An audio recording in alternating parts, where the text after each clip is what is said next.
Well, I have an extensive conversation with President Trump this morning. Always very fascinating to talk to any president of the United States, but particularly one that I've known for 35 years and who has never misled me. And that's important.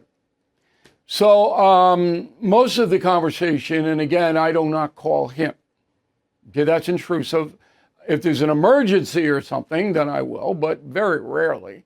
But I want to know about the tariffs because that affects all of us. And the U.S. economy and he knows it, is going to make or break the Trump administration. So what we did was I said, look, lay it out for me. Are you optimistic, maybe in the middle, leaning pessimistic? Where are you?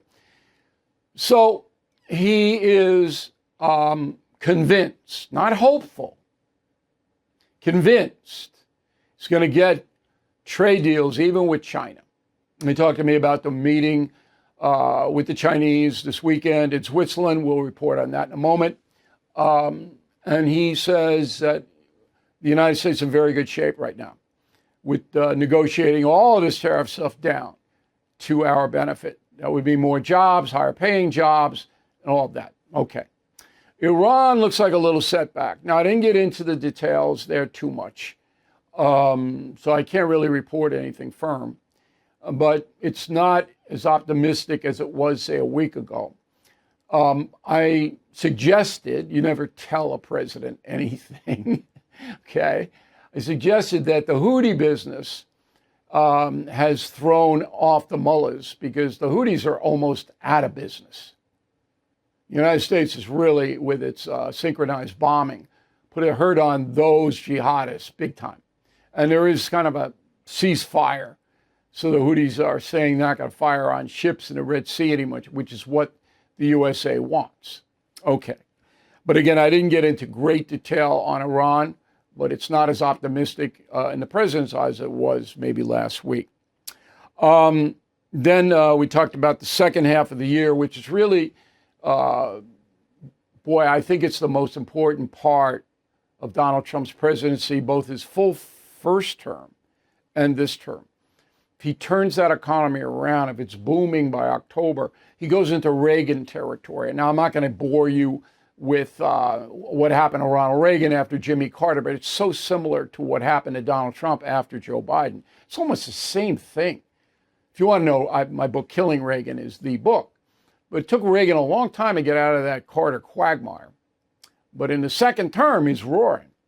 And that's going to happen faster because Donald Trump is a much more aggressive president than Ronald Reagan was. So anyway, fascinating conversation. I never know when these things are going to happen. It's not like I get a heads up. Be available at 10 a.m., O'Reilly, for the most powerful man in the world. His phone rings. I look down at the phone, and there it is.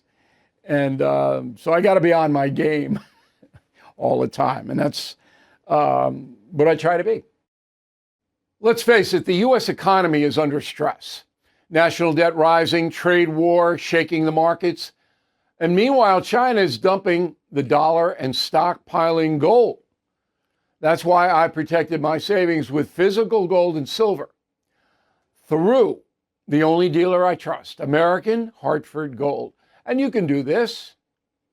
Get precious metals delivered to your door or place in a tax-advantaged gold IRA.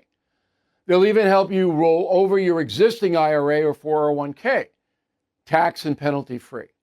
With billions in precious metals delivered, thousands of five-star reviews, and an A+ from the Better Business Bureau, you can trust American Hartford Gold as I do.